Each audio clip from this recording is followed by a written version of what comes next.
So good afternoon to all of you.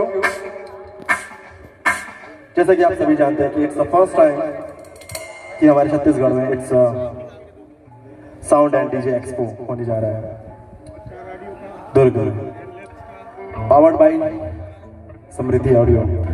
तो यहाँ पे काफी एक्सपीरियंस पर्सन लोग मेरे सामने बैठे, मिलू भैया, रॉकी भैया, सावन भैया, सोनू भैया, शानू भाई, आप सभी का धन्यवाद करना चाहता हूँ कि आप